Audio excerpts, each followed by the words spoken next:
ॐ पार्थाय प्रतिबोधितां भगवता नारायणेन स्वयं व्यासेन ग्रथितां पुराणमुनिना मध्ये महाभारतम् अद्वैतामृतवर्षिणीं भगवतीम् अष्टादशाध्यायिनीम् अम्ब त्वाम् अनुसन्दधामि भगवद्गीते भवद्वेषिणीम् वसुदेवसुतं देवं कंसचाणूरमर्दनं देवकी परमानन्दं कृष्णं वन्दे जगद्गुरुम्। भगवद्गीताय द्वितीय अध्याये 30 নম্বর শ্লোক পর্যন্ত পাঠ করেছি, আলোচনা করার চেষ্টা করা হয়েছে। 31 নম্বর শ্লোক থেকে 31 থেকে 40 পর্যন্ত একসঙ্গে পাঠ করা হবে।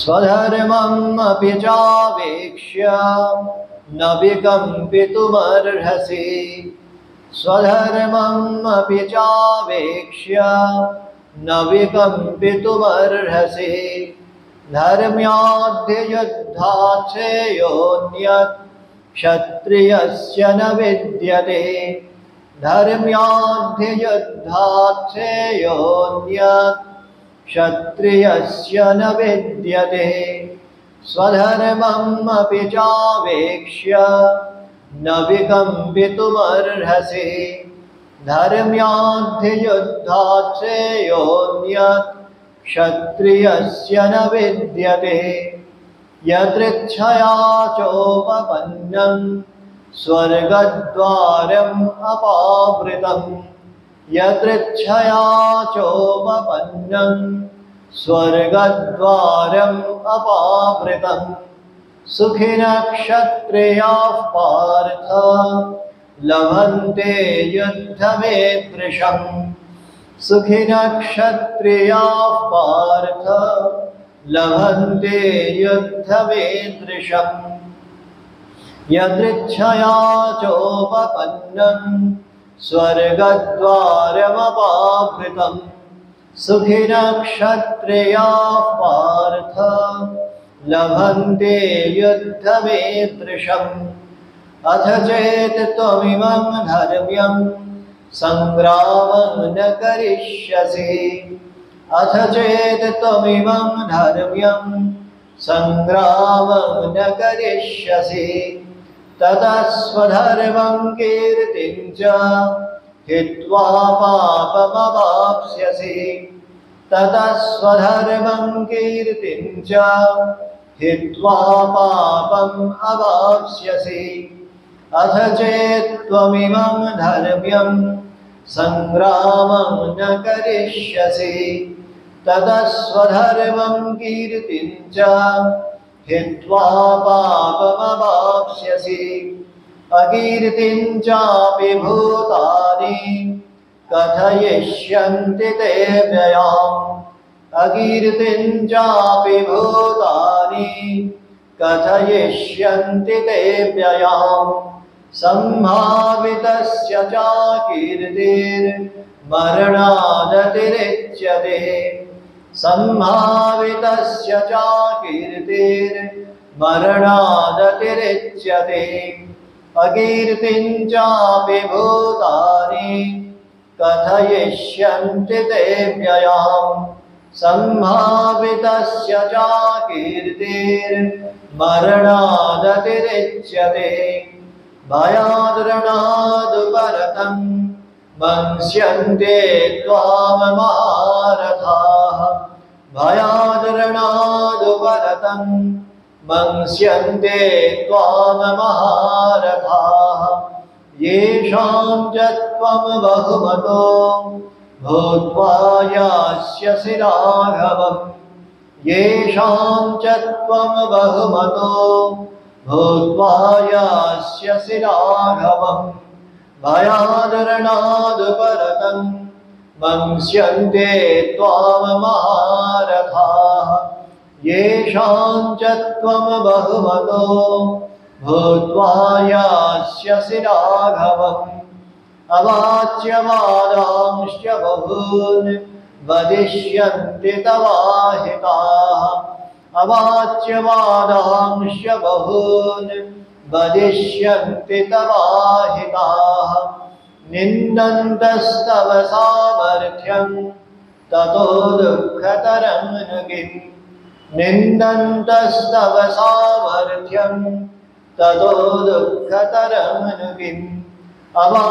अवाच्यवादांश्च बहून् वदिष्यन्ति तवाहिताः निन्दन्तस्तव सामर्थ्यं ततो दुःखतरं नु किम् हतो वा प्राप्स्यसि स्वर्गं जित्वा वा भोक्ष्यसे महीम् तस्मादुत्तिष्ठ कौन्तेय युद्धाय कृतनिश्चयः हतो वा प्राप्स्यसि स्वर्गं जित्वा वा भोक्ष्यसे महीम् तस्मादुत्तिष्ठ कौन्तेय युद्धाय कृतनिश्चयः सुखदुःखे समे कृत्वा लाभालाभो जयाजयो सुखदुःखे समे कृत्वा लाभालाभो जयाजयो ततो युद्धाय युज्यस्व नैवं पापमवाप्स्यसि ततो युद्धाय युज्यस्व नैवं पापम् अवाप्स्यसि सुखदुःखे समे कृत्वा लाभालाभो जयाजयो ततो युद्धाय युज्यस्व नैवं पापम् अवाप्स्यसि एषा ते विहिता साङ्ख्ये बुद्धिर्योगे त्विमां शृणु एषा ते विहिता साङ्ख्ये बुद्धिर्योगे त्विमां शृणु बुद्ध्या युक्तो यया पार्थ कर्मबन्धं प्रहास्यसि बुद्ध्या युक्तो यया पार्थ कर्मबन्धं प्रहास्यसि एषा ते विहिता साङ्ख्ये बुद्धिर्योगे त्विमां शृणु बुद्ध्या युक्तो यया पार्थ कर्मबन्धं प्रहास्यसि नेहाभिक्रमनाशोऽस्ति प्रत्यवायो न विद्यते स्वल्पमप्यस्य धर्मस्य त्रायते महतो भयात् नेहाभिक्रमनाशोऽस्ति प्रत्यवायो न विद्यते स्वल्पमप्यस्य धर्मस्य त्रायते महतो भयात्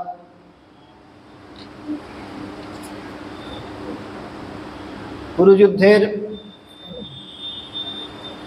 সম্ভাব্য পরিণাম ভয়াবহ পরিণাম এবং তার প্রিয় পরিজনদের অনিবার্য যে দেহনাশ এগুলো মানসচক্ষে দেখতে পেয়ে অর্জুন বিচলিত হয়ে পড়েছেন এবং তাকে প্রবুদ্ধ করার জন্যে জাগ্রত করার জন্যে ভগবান তার যে প্রবোধিনী বাক্য তার উদ্বোধিনী বাণী এইগুলো পরপর এই দ্বিতীয় অধ্যায়ে উচ্চারণ করে চলেছেন এবং ভগবানের যে এই প্রবোধিনী মন্ত্রের উচ্চারণ এটাও আমরা পর্যালোচনা করলে দেখতে পাই পরিষ্কার তাতে একটি অদ্ভুত ক্রম রয়েছে এতাবৎ আমরা যেটুকু পাঠ করেছি, মনন করার সুযোগ পেয়েছি, সেখানে দেখতে পাচ্ছি ভগবান মুখ্যত অর্জুনকে আত্মতত্ত্ব দিয়ে আত্মার অবিনশ্বরত্ব এবং দেহের বিনাশে, দেহের অপক্ষয়, এই ষড়বিকার, এতে অপরিণামী আত্মা তার যে কোনোভাবে কোনো ক্ষয় হচ্ছে না, বিনাশ হচ্ছে না, তিনি কোনোভাবে প্রভাবিত হচ্ছেন না, এই যুক্তি উপস্থাপন করে অর্জুনকে যুদ্ধে অবতীর্ণ হওয়ার জন্যে উৎসাহিত করতে চেয়েছেন।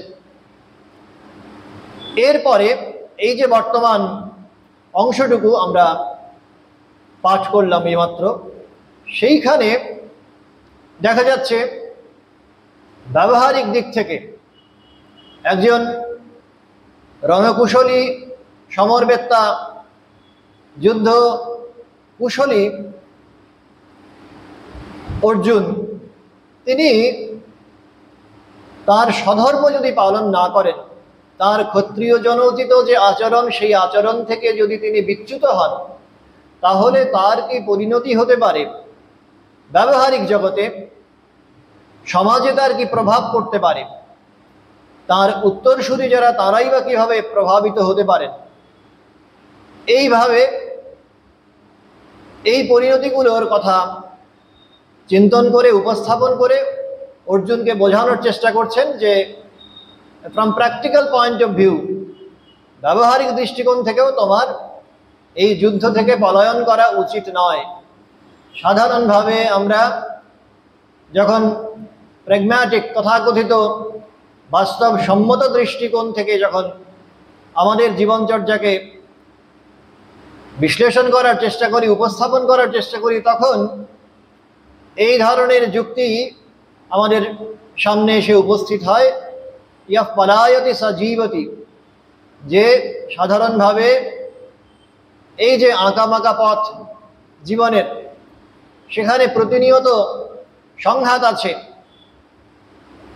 তো সেই সংঘাতের পথ যে পরিহার করতে পারে, যে আরামে অক্লেশে জীবনযাপন করতে পারবে, সেই আসলে ঐহিক সুখের অধিকারী হবে। ভগবান এখানে সম্পূর্ণ ভিন্নতর দৃষ্টিকোণ থেকে এই সুখ এবং দুঃখের এই ব্যবহারিক জীবনে, সমাজ জীবনে, পরিবার জীবনে তার কি সম্ভাব্য সংজ্ঞা, তার কি ইমপ্লিকেশন, এইগুলো আলোচনা করার চেষ্টা করছে। গীতায় স্বধর্মের প্রশংসা শতমুখে কীর্তিত হয়েছে। বিশেষ করে অষ্টাদশ অধ্যায়ে ভগবান খুব স্পষ্ট করে বলছেন, স্বধর্মে নিধনং শ্রেয়ঃ পরধর্মো ভয়াবহ। যার জন্যে বর্ণ এবং আশ্রম নির্দিষ্ট যে কাজ, সেইটা যদি যথাযথভাবে সে সম্পাদন করে, তাহলেই সে পরমপদ প্রাপ্ত হবে, সেখানেই তার সিদ্ধির দ্বার উন্মুক্ত হবে।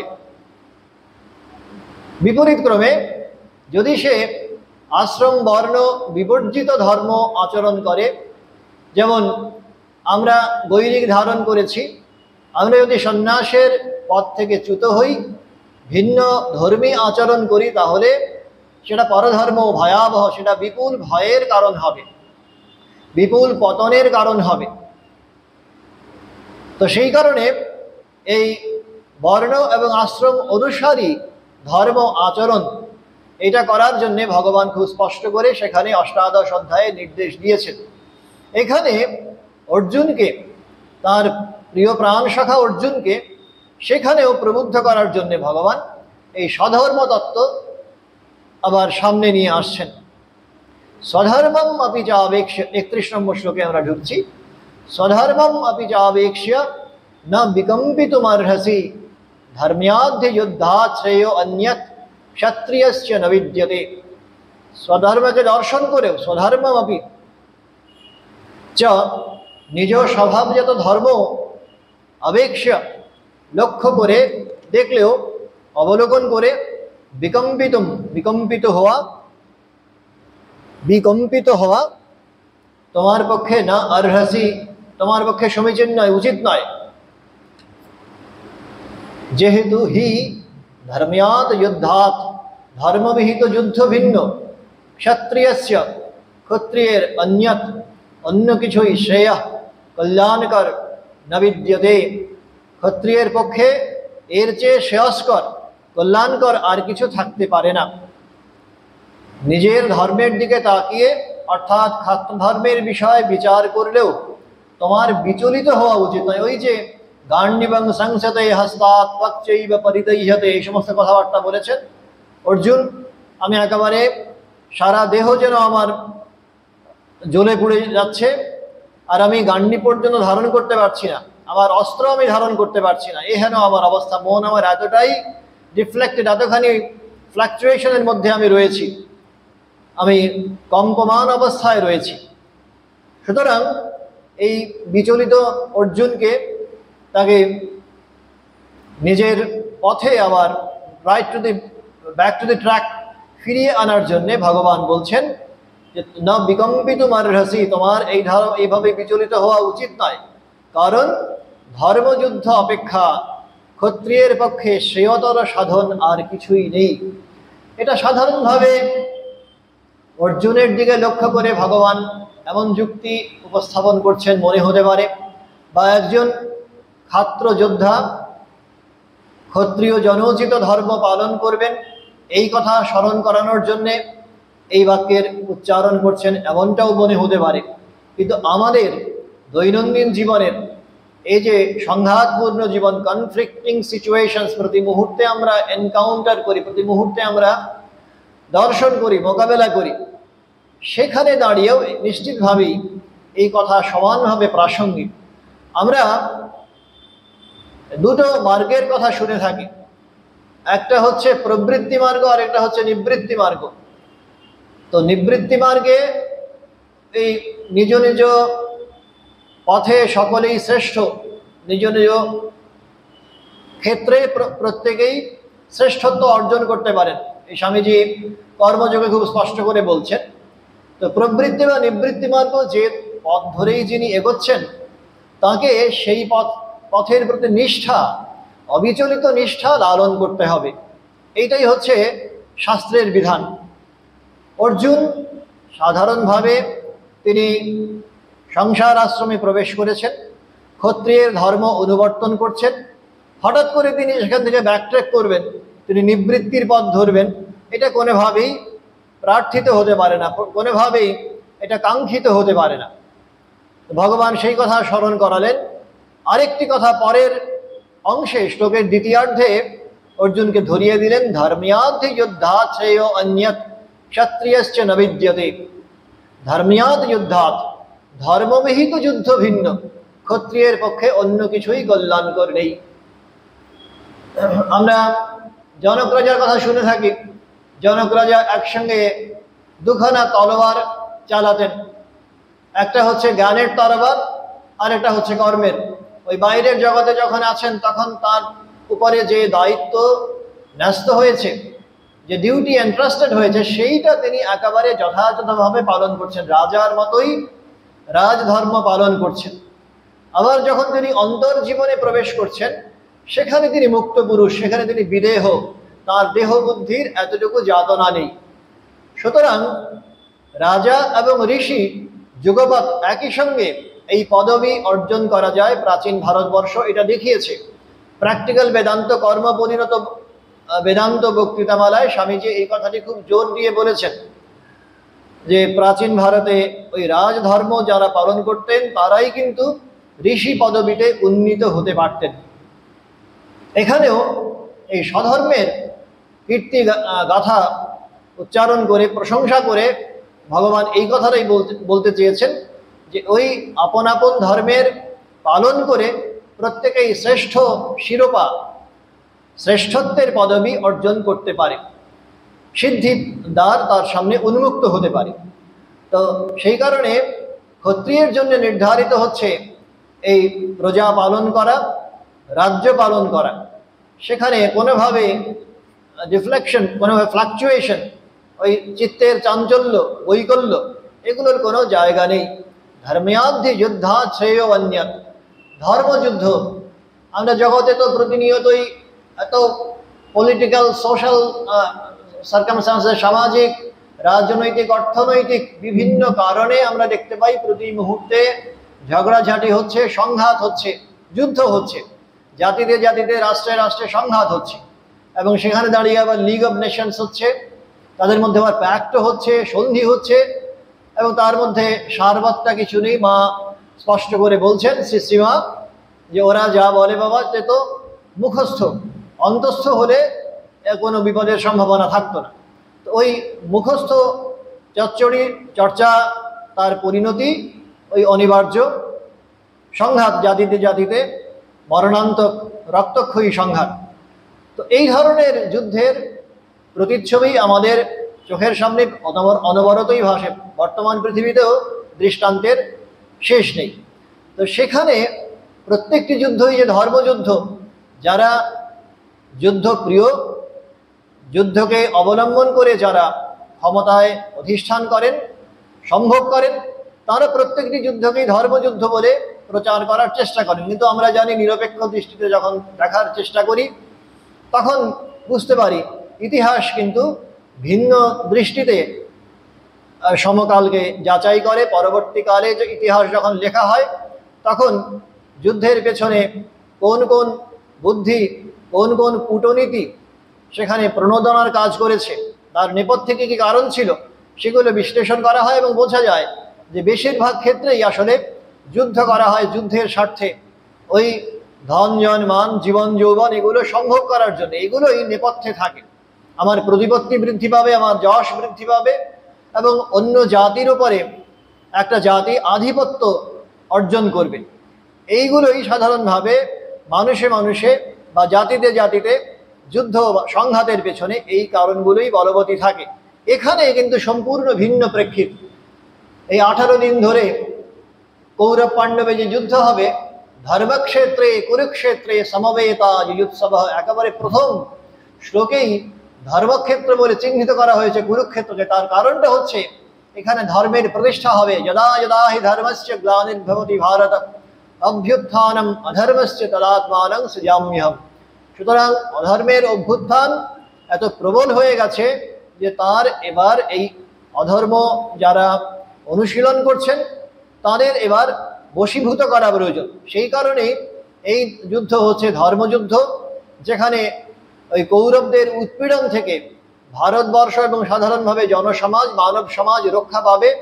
ভগবান সেই কারণে অস্ত্র ধারণ করার জন্যে তার প্রিয় পার্থকে এইভাবে উৎসাহিত করছেন যে এত অন্যায় অবিচার যুগের পর যুগ ধরে এরা কৌরব শাসনে সাধারণভাবে মানুষ প্রত্যক্ষ করার অবকাশ পেয়েছে, উৎপীড়িত হয়েছে। এবার ধর্মের যদি প্রতিষ্ঠা না হয় তাহলে ভগবানের এই যে সশরীরে মানব শরীরে অবতরণ, এটা সম্পূর্ণভাবে ব্যর্থ হয়ে যাবে। সেই কারণে ভগবান বলছেন যে তুমি এখন অস্ত্র ধারণ করো, তোমার ক্ষাত্র জনোচিত যে আচরণ, যে ধর্মের অনুশীলন, সেটা তুমি নিশ্চিন্ত মনে তুমি এবার অনুশীলন করো। কেননা ধর্ময়ান্তি যুদ্ধা শ্রেয় অন্য ক্ষত্রিয়শ্চ ন বিদ্যতে। ক্ষত্রিয়ের জন্যে এই ধরনের ধর্মযুদ্ধে অস্ত্র ধারণ এবং অন্যায়ের প্রতিকার করা, এটাই হচ্ছে তার বিধেয়। ওই অষ্টাদশ অধ্যায়ে বলবেন ভগবান যে কার জন্যে বেদাধ্যয়ন, শাস্ত্রপাঠ, স্বাধ্যায়, পূজা, জপ, তপ এগুলো হচ্ছে ব্রাহ্মণের জন্যে বিহিত কর্ম, তেমনিভাবে মিলিটারি ডেক্সটারিটি, যাদের সেই ক্ষত্রিয় সুলভ বৃত্তি রয়েছে, সংস্কার রয়েছে, তাদের জন্যে রাজধর্ম পালন করা হচ্ছে শাস্ত্রের নির্দেশ। এবং সেটা বলে যে অন্যায়ের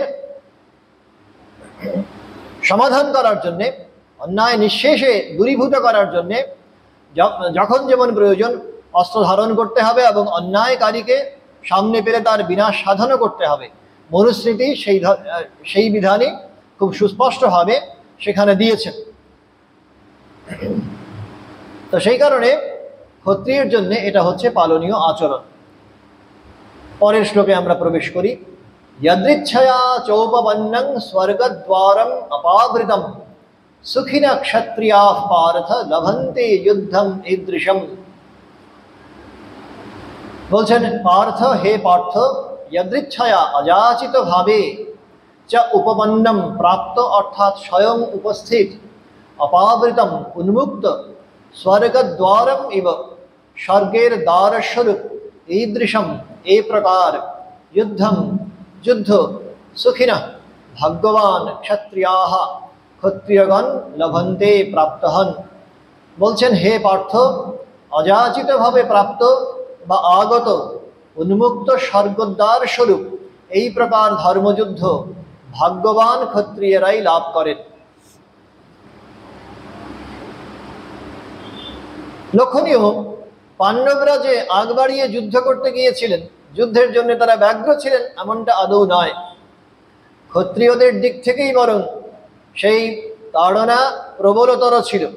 যুদ্ধে যাতে শান্তি স্থাপন হয়, সন্ধি যাতে করা যায়, তার জন্যে পাণ্ডবেরা নিজেদের দিক থেকে সমস্ত ধরনের প্রয়াস প্রচেষ্টা নিশ্চিতভাবেই তারা করেছেন। সেখানে দৌত্যের কাজ করেছেন পার্থসারথী শ্রী ভগবান শ্রীকৃষ্ণ স্বয়ং, এবং কুরু পাণ্ডবের মধ্যে যাতে মিলন হয় তার জন্যে নিরন্তর প্রয়াসী থেকেছেন তিনি। সুতরাং এইটা এই 32-33 এই শ্লোকগুলো পরপর পাঠ করে আমরা যেন আবার এই ভ্রান্তির বশীভূত না হই, এই ধরনের এরোনিয়াস কনক্লুশন যেন না হয় যে গীতা আসরে যুদ্ধের সপক্ষে যুক্তি উপস্থাপন করে। আমাদের একটা ওয়ারিয়ার রেস, যুদ্ধ প্রিয় জাতি হিসেবে, আমাদের মিলিটারি রেস হিসেবে গড়ে তোলার জন্যে ভগবান এই শ্লোকগুলো উচ্চারণ করেছেন, এই যুক্তিগুলো উপস্থাপন করেছেন, এমনটা আদৌ নয়। তো সামগ্রিকভাবে আসলে সবটা মিলিয়ে আমরা যখন পড়ি, Gita as an integrated philosophy, সামগ্রিক দর্শন হিসেবে যখন আমাদের সামনে এসে উপস্থিত হয়, তখন বুঝতে পারি এটা আসলে সামগ্রিক বিকাশের কথা বলে। অভ্যুদয় নিঃশ্রেয়স দুটোরই ওপরে সমান গুরুত্ব আরোপ করে শ্রীমদ্ ভগবদ্ গীতা। এই শ্লোকে ভগবান এই শ্লোকের দ্বিতীয়ার্ধে স্পষ্ট করে বলছেন, সুখিনা ক্ষত্রিয়া পার্থ লভন্তে যুদ্ধমীদৃশম। এটা পালিয়ে যাওয়া তোমার পক্ষে কোনোভাবে শ্রেয়স্কর হতে পারে না।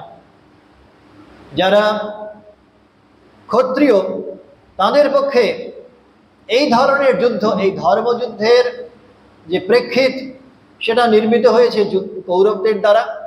তারাই চেয়েছেন, তারা এই ধরনের অপমানকর আচরণ করেছে, অন্যায় আচরণ করেছে, পাণ্ডবদের নির্যাতন করেছে, সামগ্রিকভাবে সমাজকে শোষণ করেছে।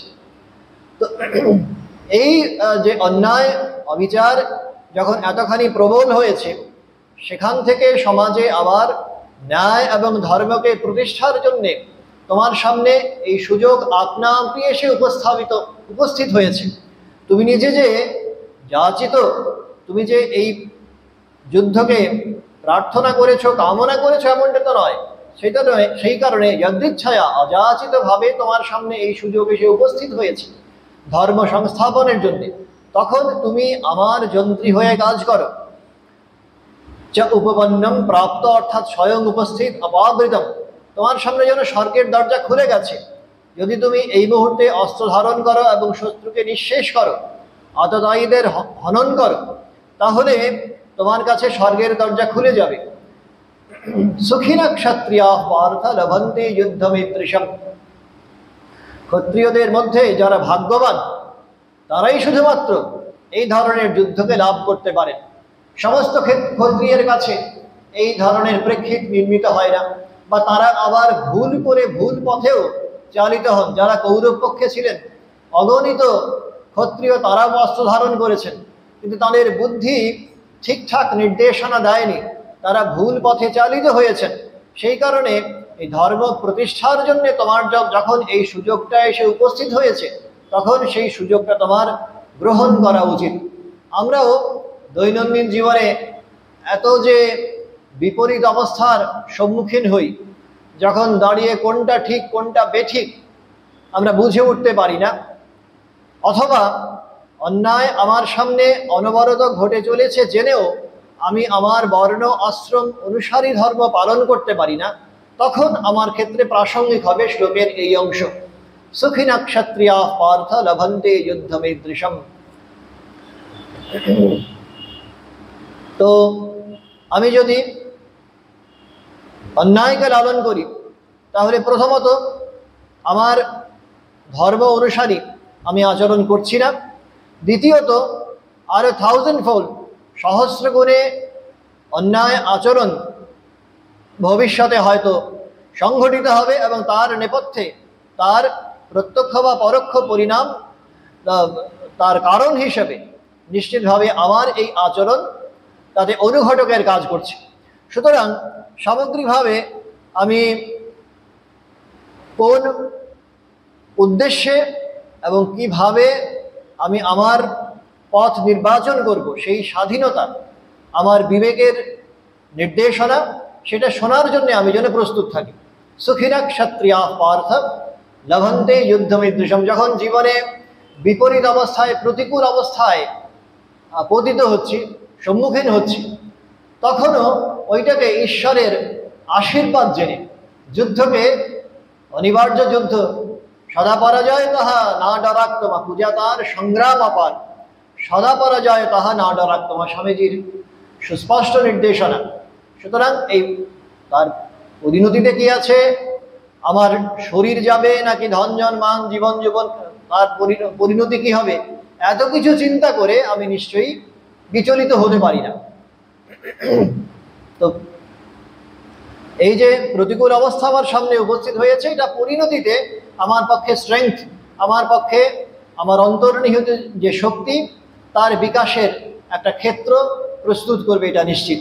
সেই কারণে সুখিনা ক্ষত্রিয়া পার্থ লভন্তে যুদ্ধমিদৃশম। এই প্রতিকূল অবস্থায় আমি চিন্তা করব আমার আত্মিক শক্তির বিকাশের একটা ক্ষেত্র নির্মিত হচ্ছে এইভাবে। আর যদি না করি, এখন অর্জুন ভাবতেই পারেন যেগুলো করে কি হবে, পরিণতিতে লোকক্ষয় হবে, যেগুলো যুক্তি তিনি পরপর সামনে এনেছেন প্রথম অধ্যায়ে, যে লোকক্ষয় হবে, বংশনাশ হবে, গুরুজনদের প্রাণ ক্ষয় হবে এবং পরিণতিতে শঙ্করের জন্ম হবে, বর্ণশঙ্কর, এইগুলো হয়ে বহুল পরিমাণে আমি বিপুল লোকক্ষয় এবং মহা নষ্টের কারণ হব। এই ধরনের যুক্তি তিনি উপস্থাপন করতেই পারেন, করেছেন। এইটা ভগবান এখন সেই যুক্তিকে খণ্ডন করছেন পরের শ্লোকে। অথ চেত ত্বং ইমং ধর্ম্যং সংগ্রামং ন করিষ্যসি তত স্বধর্মং কীর্তিঞ্চ হিত্বা পাপম অবাপ্স্যসি। যদি না করো তাহলে পাপ তোমাকে আশ্রয় করবে। কিভাবে? অথ পক্ষান্তরে, চেত যদি, ত্বং তুমি, ইমং এই ধর্ম্যং ধর্মবিহিত, সংগ্রামং যুদ্ধ না করিষ্যসি না করো, তত তাহলে স্বধর্মং স্বীয় ধর্ম, কীর্তিঞ্চ এবং কীর্তি বা যশ, হিত্বা ত্যাগ করে, পাপম পাপ অবাপ্স্যসি প্রাপ্ত হবে। আর যদি তুমি এ ধর্ম অনুসারী ধর্মযুদ্ধ না করো, তাহলে নিজ ক্ষাত্র ধর্ম ও কীর্তি পরিত্যাগের জন্য প্রত্যবায় রূপ পাপগ্রস্ত হবে। কারণ তখন দুর্যোধন আবার প্রবল হবে, বলশালী হবে, দুর্যোধনের রাজত্ব চলতে থাকবে এবং তার যে প্রত্যবায়, দুর্যোধনের পাপের যে অংশ, সেটাও নিশ্চিতভাবে তোমার উপরেই বর্তাবে। কারণ তুমি তোমার ধর্ম এবং আশ্রম অনুসারী যে কাজ, কর্তব্য, সেটা তুমি পালন করনি, এবং তার জন্যে অধর্ম এইভাবে আবার মাথা তুলে দাঁড়াচ্ছে। তো সেই কারণে সেই পাপ তোমাতে এসে প্রবেশ করবে, তুমি কোনোভাবেই ওইখান থেকে, ওই প্রত্যবায় থেকে তুমি বাঁচতে পারবে না। অর্জুন যেভাবে পরপর যুক্তি উপস্থাপন করছিলেন, বংশনাশ হবে, লোকক্ষয় হবে, প্রিয় পরিজনদের শরীর পরিত্যাগ হবে এবং পরিণতিতে যারা বংশের নারী আছেন, মায়েরা রয়েছেন, তারা স্বধর্মচ্যুত হবেন, বর্ণশঙ্করের জন্ম হবে, ইত্যাদি ইত্যাদি। এবার তার পাল্টা যুক্তি ব্যবহারিক দিক থেকে ভগবান পরপর উপস্থাপন করছেন। আবার অর্জুনের নিজের দিক থেকে, এটা হলো সামাজিক দৃষ্টিকোণ থেকে, সমাজের যে মুষ্টিমেয় পাপ, সমষ্টিগত পাপ, সামগ্রিক পাপ, এটা এসে বর্তাবে অর্জুনের ওপরে। কারণ অর্জুনের এহেন ক্ষমতা রয়েছে, তার এই বীর্য রয়েছে, সম্পদ রয়েছে, এইটা তিনি কোনোভাবে অধর্ম বিনাশের জন্যে তিনি এই বীর্যবত্তা, এই সমর কুশলতা, এইটা তিনি কোনোভাবে অনুশীলন করছেন না। আমরা শুনে থাকি আমাদের বর্ষিয়ান সাধুদের মুখে যে ধরুন পূজারীর কাজটা আসলে অত্যন্ত গুরুত্বপূর্ণ। মন্দিরে যিনি পুজো করছেন বা কাজের ক্ষেত্রে, আমাদের তো সমস্ত কাজই পুজোয় গিয়ে পর্যবসিত হয় ঠাকুরের উদ্দেশ্যে নিয়ে। আমরা সমস্ত কর্মফল সমর্পণ করার চেষ্টা করি সমস্ত কাজের শেষে, ওয়ার্ক ইজ ওয়ার্শিপ বলার চেষ্টা করি। তো সেই ওয়ার্শিপ যখন সুচারুরূপে সম্পন্ন না হয়, তখন তার জন্যে যে ধরনের প্রত্যবায়, যে ধরনের অমঙ্গল, যে অধর্মজনোচিত যে কাজগুলো সম্পন্ন হবে, তাতে যে ভুলগুলো নিষ্পন্ন হবে, সেগুলোর কিন্তু অংশীদার হতে হবে পূজারীকেই।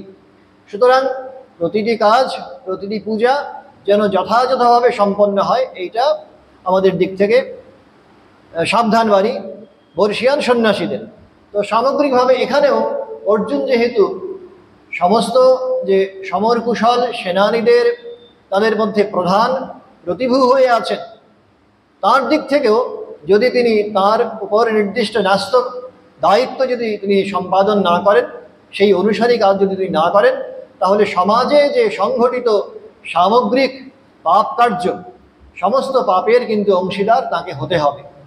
হিত্বা পাপম অবাপ্স্যসি, শুধু তার নিজের পাপ নয়। অকীর্তিং চাপি ভূতানি, পরের শ্লোকে যাচ্ছি, অকীর্তিং চাপি ভূতানি কথয়িষ্যন্তি তে অব্যয়াম সম্ভাবিতস্য চাকীর্তির মরণাৎ অতিরিচ্যতে। দেখো, বলছেন অপিচ আরো, ভূতানি সকল লোকেই, তে অর্থাৎ তোমার, অব্যয়াম চিরস্থায়ী বা অক্ষয়, অকীর্তিম অখ্যাতি, কথয়িষ্যন্তি ঘোষণা করবে অর্থাৎ বলবে, সম্ভাবিতস্য সম্মানিত ব্যক্তির, অকীর্তি অপযশ, মরণাৎ মৃত্যু অপেক্ষাও, অতিরিচ্যতে অধিক হয়ে থাকে, অর্থাৎ অকীর্তি অপেক্ষা মৃত্যু শ্রেয়স্কর। তো বলছেন আরো দেখো, সকলেই চিরকাল তোমার অকীর্তি ঘোষণা করবে। তুমি একজন কীর্তিত পুরুষ, তোমার সম্মান আছে, তুমি এতদিন ধরে অস্ত্র ধারণ করে আদর্শ ক্ষত্রিয় হিসেবে নিজেকে সমাজের সকলের কাছে প্রতিষ্ঠা করেছো। তোমার সেই সম্মান, তোমার যে অনার, সেইটা নিশ্চিতভাবেই বিনাশপ্রাপ্ত হবে। সম্মানিত ব্যক্তির পক্ষে অপযশ মৃত্যু অপেক্ষাও অধিক পীড়াদায়ক, অর্থাৎ অপযশ অপেক্ষা মৃত্যু শ্রেয়স্কর। মনে পড়ছে একজন প্রবীণ সন্ন্যাসী বলছিলেন, আমাদের একজন আচার্য মহারাজ, যে তিনি কোনো কারণে শুনতে পেয়েছিলেন একজন সংঘভুক্ত সন্ন্যাসী, তিনি কোনো কারণে ওই তার স্বধর্ম জনোচিত আশ্রম এবং বর্ণ আশ্রম অনুসারী কাজ তিনি করতে পারেননি এবং তিনি আবার গার্হস্থ আশ্রমে ফিরে গেছেন। তো এইটা দেখে তিনি খবর পেয়ে তার ওই প্রিয় সন্তানকে দেখার জন্যে, তাকে একবার সামনাসামনি দেখার জন্যে তার কাছে যেতে চেয়েছিলেন। তো পথে যেতে যেতে হঠাৎ করে দেখেছেন, কেউ পয়েন্ট আউট করেছেন, ওই হচ্ছেন সেই সন্ন্যাসী যিনি এতদিন পর্যন্ত সংঘভুক্ত ছিলেন। দেখে ওই প্রবীণ সন্ন্যাসী এতটাই আহত হয়েছেন, মর্মাহত হয়েছেন, বলছেন এ কি দেখলাম, এটা তো দেখার চেয়ে এ তার শরীর চলে গেছে, তার মৃত্যু হয়েছে শরীরের, এটা জানতে পারলে, দেখতে পেলে আমি হয়তো খুশি হতাম, হয়তো তাদের এতটা যন্ত্রণা পেতাম না। তো সেই কারণে সম্ভাবিতস্য চাকীর্তির মরণাৎ অতিরিচ্যতে, যিনি সম্ভাবিত সম্মানিত, ত্যাগ আর সেবা হচ্ছে ভারতের জাতীয় আদর্শ, সেই কারণে ত্যাগের মহিমায় ভূষণে যিনি ভূষিত হয়ে আছেন, তিনি যখন সেই পথ থেকে ডেভিয়েটেড হন, সেই পথ থেকে যখন চ্যুত হন, বা অন্যান্য ক্ষেত্রেও বটে, তিনি সমাজে সম্মানিত হয়ে আছেন, তিনি যখন নিজের বর্ণ এবং আশ্রম থেকে অনুসারী কাজ করতে না পেরে সেইখান থেকে চ্যুত হন, পতিত হন, তখন তার সম্ভাবিতস্য চ অকীর্তির মরণাৎ অতিরিচ্যতে, মৃত্যু থেকেও ভয়ঙ্কর সেই অকীর্তি, অযশস্কর অবস্থায় আমার অনার চলে গেছে, লস অফ অনার, এইটা খুব ভয়ঙ্কর একটা দৃশ্য, ভয়ঙ্কর পরিণতি। এই মানহানির মামলায় কেন 100 কোটি টাকার এই ক্ষতিপূরণ দেওয়ার প্রশ্ন ওঠে, আমার মাঝে মাঝে অবাক লাগতো। তখন এই অংশটা গীতার এই শ্লোকটা দেখে তখন এটা মিলিয়ে নেওয়ার সুযোগ পেতাম যে সত্যি সমাজে সম্মানিত যিনি, তার পক্ষে যদি সেই সম্মান কোনোভাবে চরিত্র হননের যদি কোনো ক্ষেত্র প্রস্তুত হয়, তখন সেটা মরণাৎ অতিরিচ্যতে, সেটা মৃত্যুর চেয়েও ভয়ঙ্কর। কেননা মৃত্যু হলে শরীরের মৃত্যু হচ্ছে, চরিত্র লোক সমাজে উজ্জ্বল হয়ে থাকছে, কিন্তু যদি একবার when character is gone, everything is gone. When money is gone, nothing is gone. When health is gone, something is gone. When character is gone, everything is gone. সেই কারণে চরিত্র যখন চলে গেল, স্বামীজিও চিঠিতে লিখছেন, let character be formed and then I shall be in your midst. Swamiji চিঠিতে লিখছেন গুরু ভাইদের, আগে চরিত্র গঠন হয়ে যাক, তারপর আমি তোদের মাঝে আসছি। এই চরিত্র গঠন নিশ্চয়ই বৃহত্তম প্রেক্ষিত থেকে স্বামীজি বিচার করছেন। এই চরিত্র গঠনের অর্থ হচ্ছে আসলে এই সেবাযোগের অনুশীলন। গুরু ভাইরা তখন জপ ধ্যান নিয়ে আত্মমুক্তির সাধনায় মগ্ন হয়ে আছেন। স্বামীজি বলছেন তার সঙ্গে সংযুক্ত করতে হবে জগৎ হিতের চিন্তাও। আত্মমুক্তি আর জগৎ হিত একে অন্যের পরিপূরক, একই মুদ্রার এপিঠ ওপিঠ। ওইটাকে স্বামীজি চরিত্র গঠন বলতে নির্দেশ করতে চেয়েছেন। কিন্তু সামগ্রিকভাবে যারা চরিত্রবান বা চরিত্র গঠন করেছেন বলে সমাজে যাদের প্রতিষ্ঠা আছে, সম্মান আছে, তাদের চরিত্র হনন হয়েছে, তাদের চরিত্র হননের কোনো ধরনের প্রয়াস তাদের পক্ষে কিন্তু মরণাৎ অতিরিচ্যতে, মৃত্যুর চেয়েও ভয়ঙ্কর। আর এই অবস্থাই তোমার জন্য অপেক্ষা করে আছে যদি তুমি আজকে অস্ত্র ধারণ না করো। অকীর্তিং চাপি ভূতানি কথয়িষ্যন্তি তে অব্যয়াম। সমস্ত লোকে যারা তোমাকে এত বড় কীর্তিমান পুরুষ বলে জানে, তোমাকে বীর ধনুর্ধর বলে সম্মান করে, তারা কথয়িষ্যন্তি তে অব্যয়াম, তোমার সম্পর্কে একেবারে ভীষণ অকীর্তিকর কথাবার্তা বলতে থাকবে। তোমার চরিত্র হনন হবে, সকলেই তোমার অকীর্তি ঘোষণা করবে। একটা যখন কলঙ্ক পড়ে যায় চরিত্রে, নিষ্কলঙ্ক চরিত্রে যখন একটা কালিমা পড়ে যায়, তখন সবার দৃষ্টি কিন্তু ওই দিকেই নিবদ্ধ হয়ে যায়। সাদা কাপড়, আমার মনে আছে একজন প্রবীণ সন্ন্যাসীকে তখন ব্রহ্মচারী অবস্থায় প্রণাম করতে গিয়েছিলাম কোনো জয়ন্তীতে, কোনো তিথি পুজোর দিনে মঠের আরোগ্য ভবনে। তখন সেই প্রবীণ সন্ন্যাসী বলছেন, দেখো কাপড়টা সাদা, খেয়াল রেখো। এটা বলতে চেয়েছিলেন ওই সাদা কাপড়ে একটা দাগ পড়লে সবার দৃষ্টি ওই দিকেই যাবে। আবার আরো বলেছিলেন সন্ন্যাসী কিন্তু আগুন নিয়ে খেলছে। তো যাই হোক, এইটা হচ্ছে ঘটনা। নিষ্কলঙ্ক নির্মল চরিত্রের অধিকারী যারা, তারা সাধারণভাবে লোক সমাজে গৃহীত হন, সম্মানিত হন সেই কারণে, তাদের চরিত্র গুণের কারণে। এবং সেখানে অর্জুনের ক্ষেত্রে বিশেষত তিনি যদি কোনোভাবে চিহ্নিত হন কাপুরুষ বলে, তিনি অস্ত্র ধারণ করতে পারছেন না, এইটা যদি লোক সমাজে প্রচারিত হয়ে যায়, তাহলে কেউ ক্ষমা করবে না। সঙ্গে সঙ্গে তার এতদিনের যে অর্জিত সম্পদ, তার চারিত্রিক বল, এটা সবটাই কিন্তু লোকে বিস্তৃত হবে, ভুলে যাবে, এবং তার মুহুর্মুহু সবাই লোকে ওইভাবে তার অকীর্তির কথা, তার অগৌরবের কথা, ওইটাকেই সামনে নিয়ে আসবে।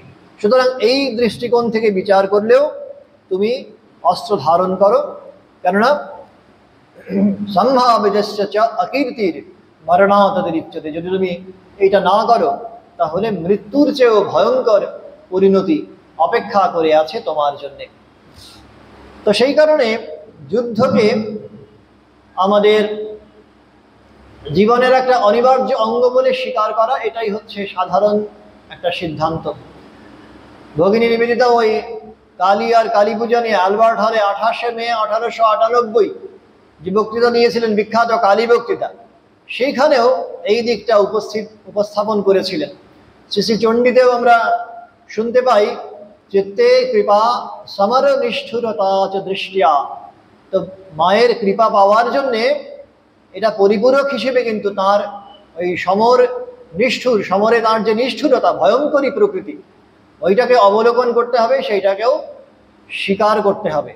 মা ভয়ঙ্করী তাদের জন্যে যারা পাপ আচরণ করছেন, যারা অন্যায় আচরণ করছেন, আর মায়ের কৃপা বর্ষণ হচ্ছে তাদের জন্যে যারা ধর্মপথে চলছেন।